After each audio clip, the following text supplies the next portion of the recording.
नारायण नारायण।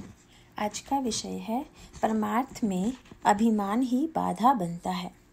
शास्त्र में दो बातें कही गई हैं, इहलोक और परलोक दोनों कैसे साधे जाएं, ये बातें स्पष्ट की गई हैं। किंतु हम गृहस्थी को अनिवार्य और परमार्थ को फुर्सत का मानते हैं।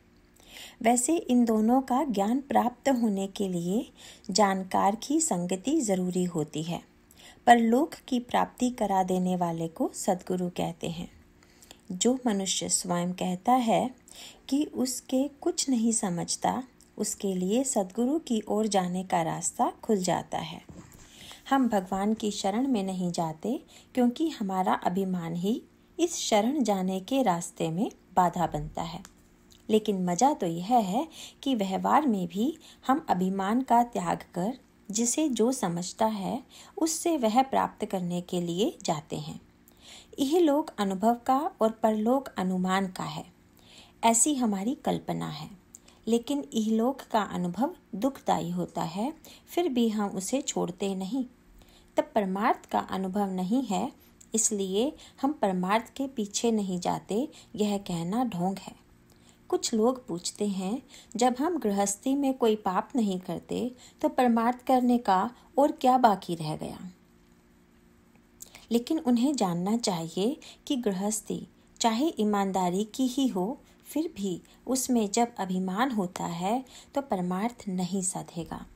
राम ही सबका करता धरता है, यह भान जब तक नहीं होता तब तक, यानी पूर्ण निरभिमानी होने के सिवाय परमार्थ कैसे सधेगा। मैं देह हूँ, ऐसा सोचना ही अभिमान मूलक है। देह बुद्धि का मतलब ही वासना है। वासना सभी बातों की अर्थात सभी आसक्ति की जड़ है। हमें ऐसा लगता है कि हमारा जन्म ही वासना से है, तो हम वासना के बिना कैसे जीवित रहेंगे। किंतु वासना को जो मार डालता है वही परमार्थ का अधिकारी होता है। अंततो गत्वा जो मति होती है वही जन्म का कारण बनती है। लेकिन यह तो सब ज्ञान की बातें हुई। हमें चाहिए कि हम यह सब अनुभव के द्वारा जान पाएं। पत्नी बाल बच्चों की तकलीफ होती है, मन एकाग्र नहीं होता, इसलिए साधु बाबा बने और मठ बनाया।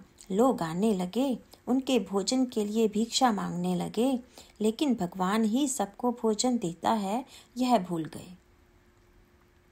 छत से पानी चूने लगा तो उसकी मरम्मत की चिंता करने लगे। सवाल यह है कि फिर घर बार ने ही क्या बिगाड़ा था। ऐसे साधु बाबा बनने की बजाय गृहस्थी में रहते तो क्या बुरा था। तात्पर्य यह है कि जो परमार्थ को ठीक ठीक समझकर उसका आचरण करेगा, उससे वह जल्दी सधेगा। अतः उस व्यक्ति को गृहस्थी छोड़कर कहीं जाने की जरूरत नहीं होगी। परमार्थ में बाह्य आडंबर को महत्व नहीं, बल्कि उसके लिए आवश्यक स्थिर वृत्ति है।